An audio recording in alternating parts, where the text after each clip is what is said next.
So there's a possibility that there's some good stuff coming up. We'll see. Bye.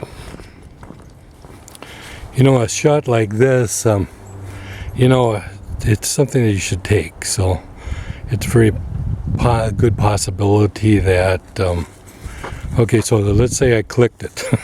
Because I have to turn it off and then on in order to get a shot, and then, so it's just not working out. I'll try to figure that out later. So, but this is pretty nice right here, don't you think?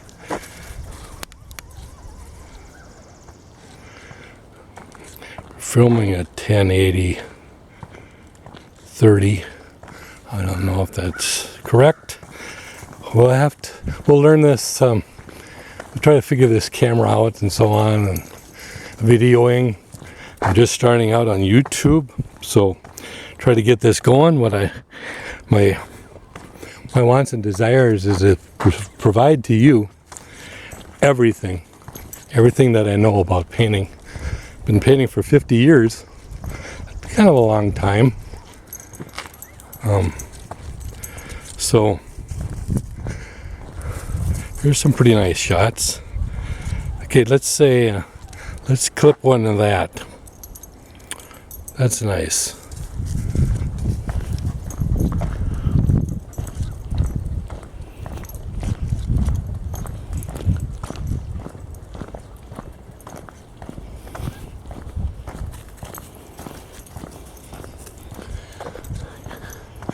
You know, you have a situation where you have some openings, circular, and you see some light beyond. You know, that's a possibility of making a good painting right there. So let's take a snapshot of that and go on. And Toby is tying me up here with her leash.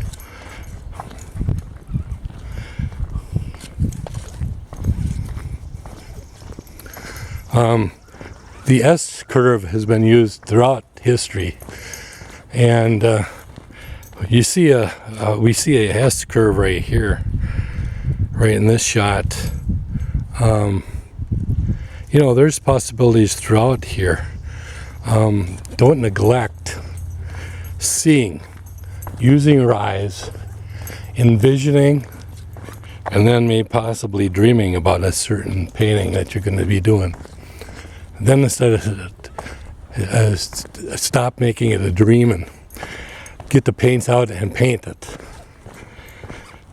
The worst thing a person can do, I feel, is always figure that it's not good enough. Let's take that shot. Doink. That's not a bad shot right there, too. Evidently, they cleared this out recently to make it more park-like, and I don't know if that's good or bad. Sometimes it's good. From the you don't want to have just be too claustrophobic as far as so many trees around and so on that your painting doesn't have some open spots, open space, and so on.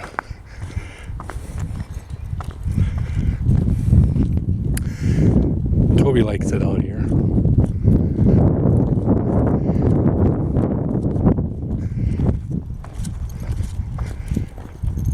See, there's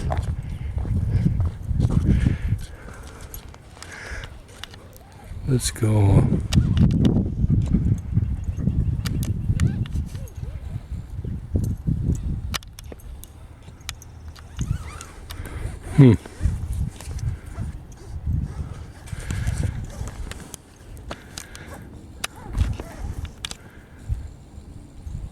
There we go. Okay.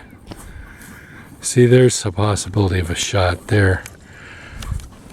I'll show you how to do some cropping and that kind of stuff later. Here's another S-curve. Has potential. You know, the thing is, here you have a walkway. It's meant to be a walkway and so on. Excuse me. I can untie myself again. Has a potential of being a painting, but it's got cement there. As an artist, you can change that. You can make it a small, narrow road, possibly. A gravel, of course. you just want to, you can change things. You don't have to also, look at the debris around here and so on. You don't have to paint that. You ignore that.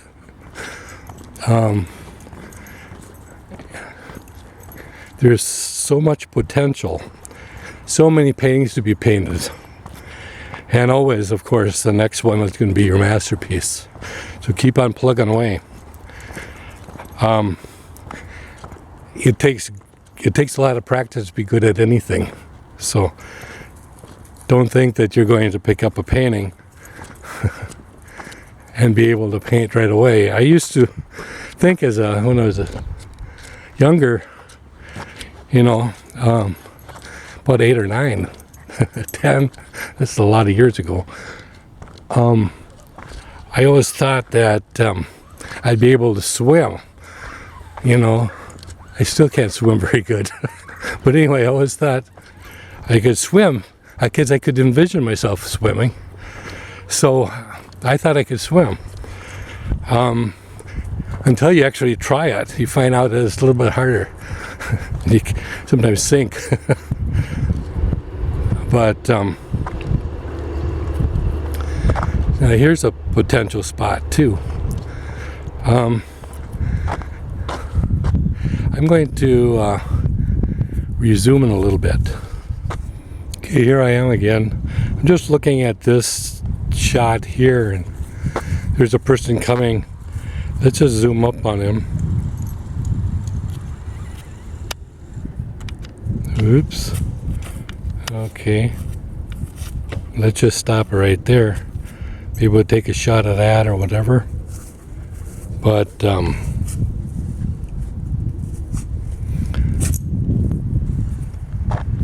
me see that person there. Also, you see that white budded tree. It's just springtime now. The buds are on, but still a lot of darks. And you notice that there's a lot of reds too. Well, the reds are muted a lot. So you have to paint that as very muted colors. Here we have a person that's coming jogging down. It's all right to take some pictures of people in action. You can use those maybe, possibly in future paintings. The problem is that nowadays you can't take shots of people because of privacy issues. Hi. Hello. And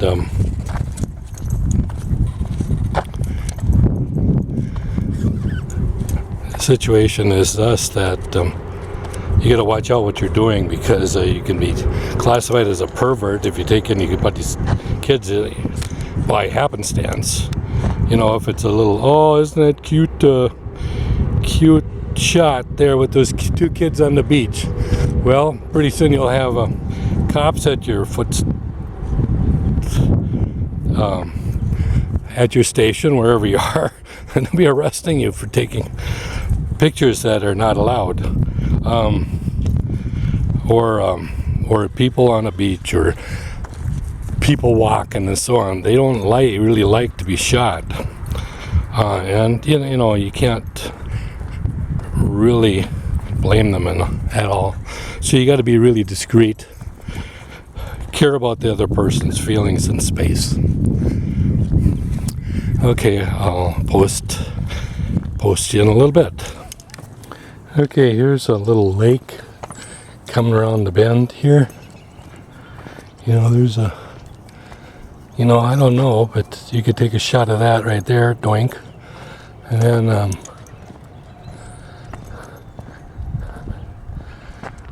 look over here, we see some Canadian geese, and so on. Let's see.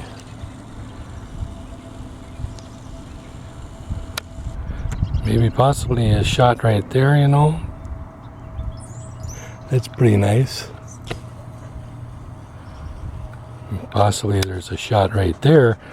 Notice I'm kind of cropping it right now.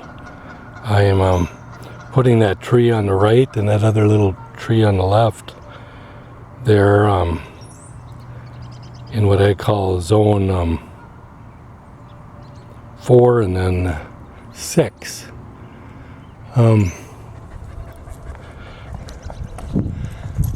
You can check out my zones and so on for my demos. And let's see, I got a problem with the dog here. It's all wrapped up again.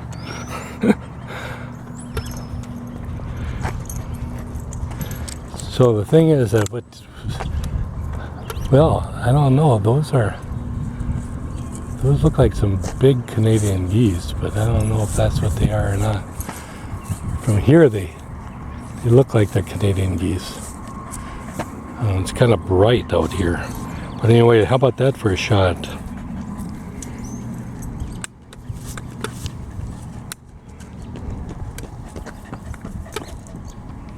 And then here's kind of a neat, cool shot too, possibly. So sometimes because I'm taking care of the dog and so on, I can't really look as diligently as I want. But what you want to do is you want to kind of, there's a middle, you want to put a imaginary middle, a fulcrum in the center of the picture, and see if the stuff, all the different darks and so on the left are weighed and balanced by what's on the right. If not, you might have to place something in there. Don't feel that you can't do that. You can do anything you want. You're the artist. You know, for a long time, I really had a problem with that. Because if it's not there, I didn't know how to paint it. But with the more practice and so on, you can just you can create a scene just from your experience. It's not that hard at all. And what you know, sometimes you want to watch out for that though, because you get really cliched that way. Here's another possible shot. See that? Here we have a S curve and a road, and it's not a road, it's a path, but understand what I'm talking about. It can be anything you want it to be. Canadian geese are romping around there.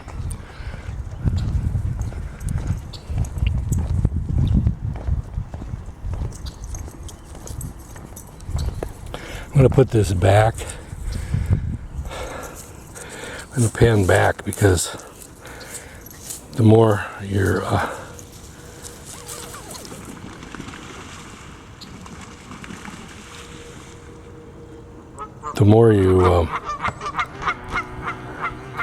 and they're angry at us. They don't like us here.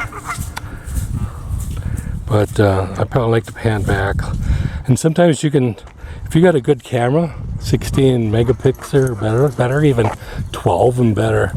Doesn't have to be that wonderful. But anyway, you can take a picture like this.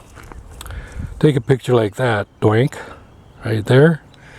And then you can find out that if you zoomed up on it, and you can crop it later, because you might not see it otherwise.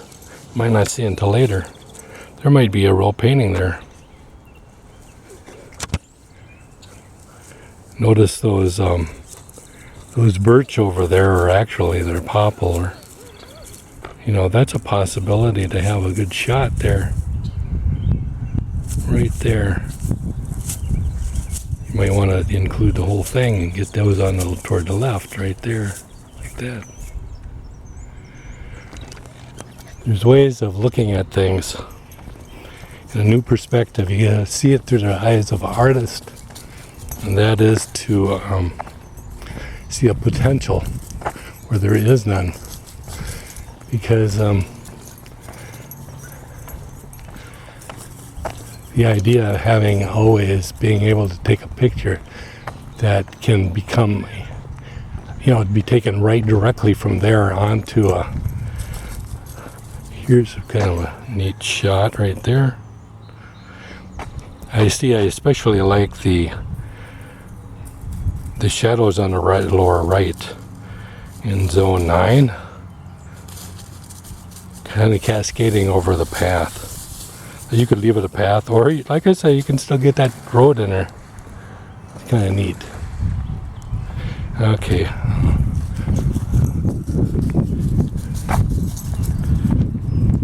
We're at 20 minutes on the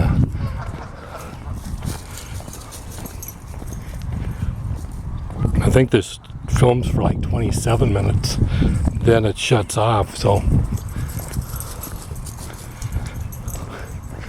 we'll see.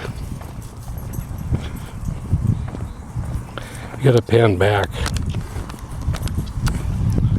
There, it's a little bit more stable that way. I'm sorry for all the, you know, everything's so jumpy, but that's just the way it is. And maybe the more experience I get, the better.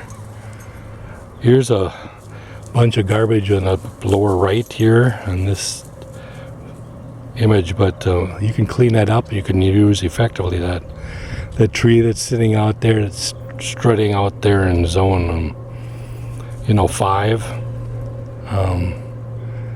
into zone 6, and then you can see the opposite shoreline and so on. Sometimes when it's really subdued, like the furthest hills and so on, if you see as an impressionist, if you see that, you just see a hint, you just look at it briefly, don't stare at it, but briefly, and if you get a hint of red in there, you put it in. If you just see, your mind's eye sees the red in there, put that sucker in. It'll help. Always it helps. You use complements against each other, contrast, and so on. In this little dinky screen, the smaller something is, the better it looks. All of this could be painted but you have to use your knowledge gained by doing many paintings. I'm talking hundreds, talking thousands, for I've done thousands in my lifetime.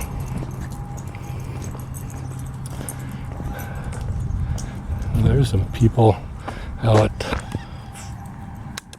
on that thing. Let me pan into them. Sometimes it's good to get a shot of that because, like right there, you never know, you might be able to use it somehow, or that could be a painting. Who knows? Sometimes when I get back and I can study it, I can see a painting where I didn't see a painting before.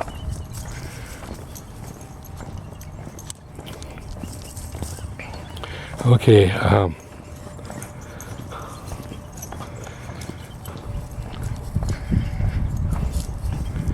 I think I got 17 minutes left. I don't really know what all these dials and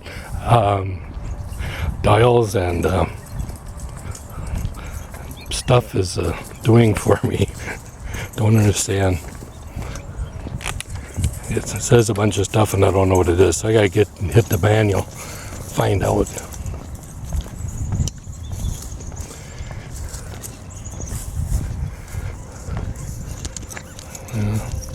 Here's Toby again. He's always marking areas. He never runs dry. Never runs dry. Actually, he is dry, but he doesn't know it. Doesn't seem to know it. Okay, I'm gonna get back to you in a little bit here. This has been cleared off here, which gives you some access to other areas that you might not have had before coming here. So take advantage of everything that's around. just because on the lower left or right you have some bare areas, doesn't mean you can't take what's in on the right side and pull over to the left. This is kind of a neat shot here. Let's take that, doink.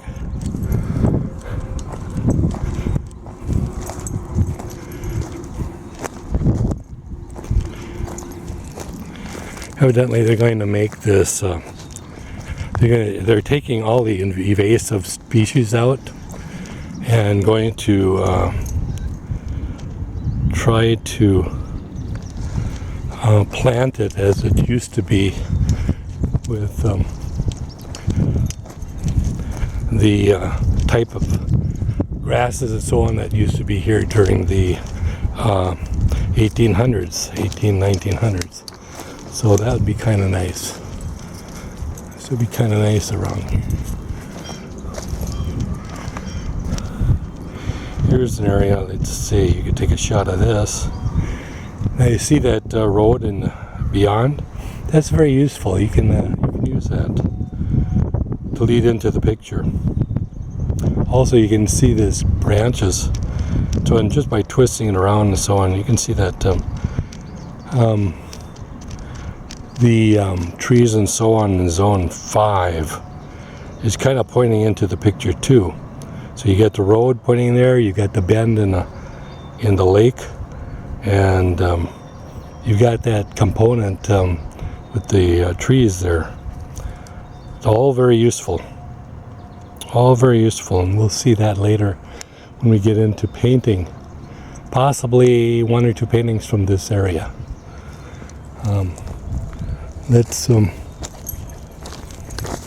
When you're taking the dog out, you can't do much more than, well, you can do some bad filming videos like I'm doing, and you can take the dog out. But otherwise, it's a sheer waste of time in a lot of ways, other than my exercise that I get, to take the dog out. So I'm using it, hopefully, I'm using it effectively here.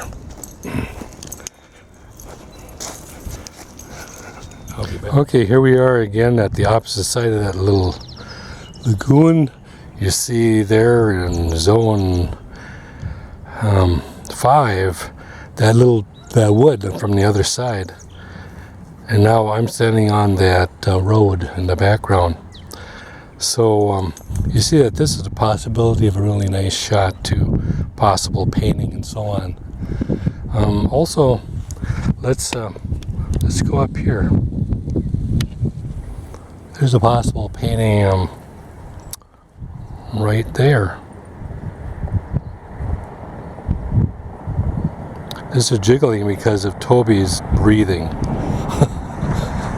All right. So, panning back again. Some good shots. Some good areas here.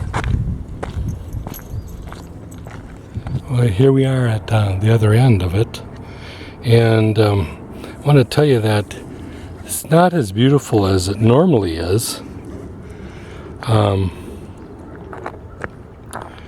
Because sometimes there's a scum that forms, green scum and so on, that forms on the water and so on.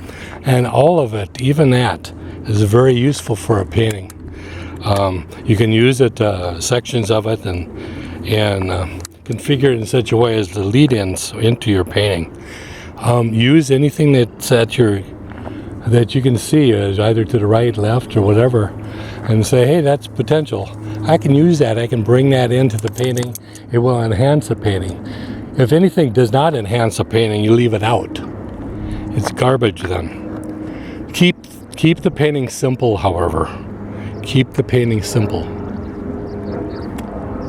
So I think we're going to go into the woods now a little bit more.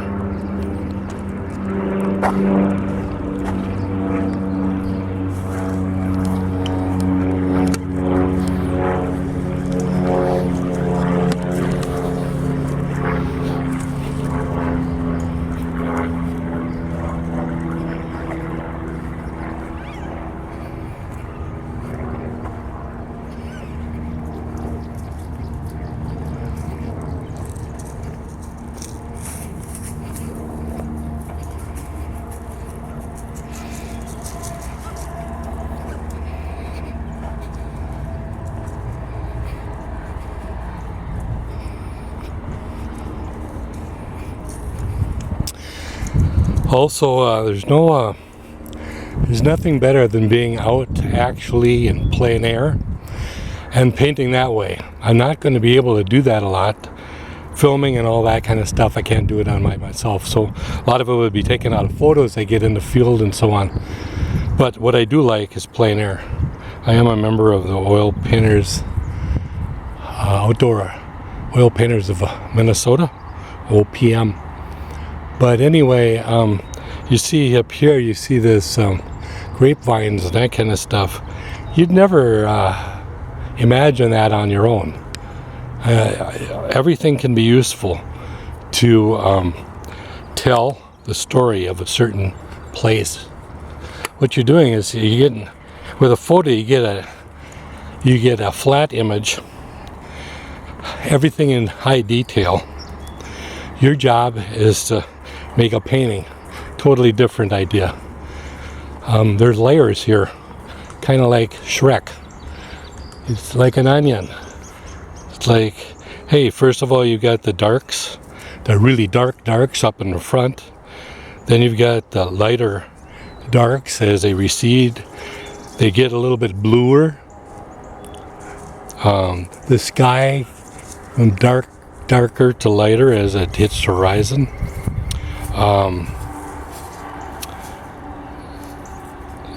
You have different veils. What happens? If you can't see, sometimes if you can see these veils and so on, especially you can see them on a very overcast day, especially if there's a lot of fog in, it's a lot of moisture in the air, you're going to see more veils of moisture, I call them, and they're kind of like curtains. So each veil will lighten the area behind it. And sometimes if you don't see those and everything looks like a flat photographic image, you might have to take that image, and you're going to have to introduce some blues and some extra lights towards the back as it goes back into the distance. Notice the blacks are, well, you don't actually see a black in nature. You do underneath the rock. But even the darks are not as dark as you want, as sometimes you see it. Like these darks right here, they're dark, but they're not value 0 or 1. They're actually value 2 or 3, the darkest dark. So watch yourself there. You can introduce, for illustrative reasons, extra dark, especially maybe toward focal point. Sometimes leading the eye and so on. But it's a good idea, especially when you're looking for subject matter. If you see like an area that's like 70% dark, 30% light, or reversed, hey, that might make a good painting, because you don't want them equal. You don't want 50-50, 50% light, 50% dark. Whew. You know what? I'm getting rather old.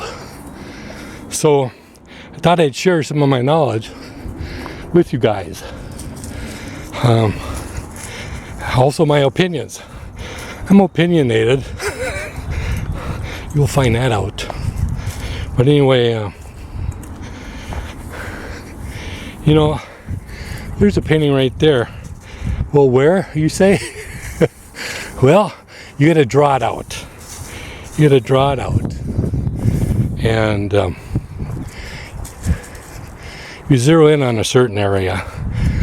You pull your darkest dark, lightest lights, your hardest edges, your more intense colors, and you put them in that focal point.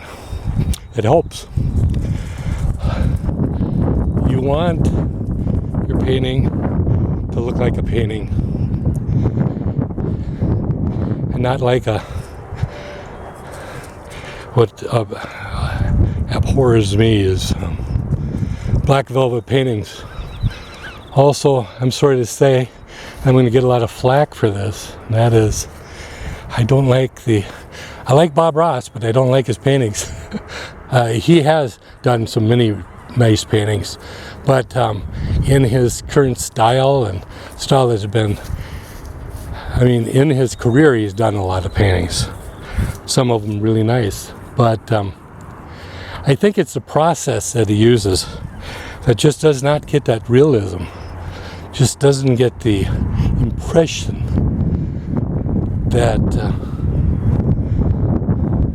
I like to see. Now, don't get me wrong, everybody loves him. And everybody likes his paintings, and they love to take courses, events I call them. That is, you get to do one painting over a couple hour period, and you're doing it with a bunch of people you know or don't know, and everyone does the same painting. Well, maybe I'm more like him than I thought, because I'm going to allow you to paint along with me in my demos. What I'm going to do in my demos is to give you the color wheel, show you my palette, the numbers of them, and allow you to, I want you to clip it and so on, so that you have a hard copy of it, so that while the demo is going on, I can talk to it and call it certain zones like I've been doing. And now the zones I'm talking about is, it's kind of a neat shot, isn't it? The zones I'm talking about are from the rule of thirds. Probably heard of it. Divide the canvas lengthwise, the rectangular canvas or square, whatever it is, into 9 equal parts. 2 lines dividing the horizontal and 2 lines dividing the vertical. So you have 9 zones, reading from left to right and top down. 1, 2, 3, 4, 5, 6 in the middle, 7, 8, and 9 on the bottom. That way you and I can be on the right page. You'll know what I'm talking about. I'll be saying zone 7, zone 6, whatever, and you'll know exactly where it is on the hard copy that you've printed out. And so I can say, okay, that tree on zone 7, let's move that to zone 6. Flip the canvas over and do a painting of that. You'll exactly know what I'm talking about. You'll know what paints I'm using, because I'm always going to be using the same 10 colors. 10 colors, 1 through 10. One of them being white, of course. None of them being black. You're going to be mixing your black. So the color wheel that I'm going to allow you to clip and take from my videos, you'll be able to go by that and know exactly when I say I'm mixing 7, 8, and 9, you'll know what colors they are. I'm not going to give you the percentages, because I want you to learn how to mix them. You'll be able to, by trial and error, you're going to understand how to mix exactly the value you want, the color you want, and the intensity you want by following my instructions. So that's my hopes and desires, to give you this information. Ooh, look at this. Yeah, possibly. I like those tall verticals, huh? Look at that. Maybe I should back it up. I guess I can't. I'm too close to it. Boy, that's big. You know, talking to you guys, I thought would be harder thing to do, but evidently I have a fluid mouth and I'm able to speak my mind. So thank you for putting up with me and this little adventure.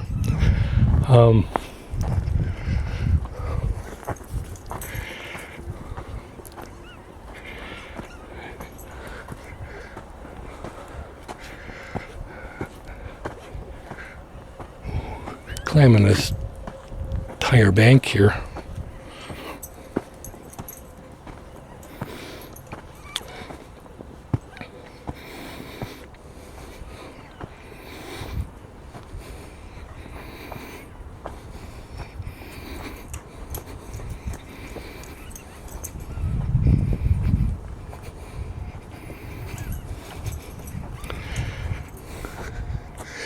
Potential paintings all over the place. There's one here, right there. Now, you have to move things around a little. I'd open up that space in the middle a little bit. I definitely use that tree right there at zone 5, which is square in the middle. I'll move it to the left, maybe over that, like that way. And then that tree in the middle, move it towards the right a little bit. And then I'd pull the darks, all the darks. See the darks in the lower 2/3 now of the canvas. I'd pull those together, and they are together pretty much. They go across the band along 4, 5, and 6, and then back. And they hit 4 and 3 and down to 2 on the bottom lower left of the canvas. So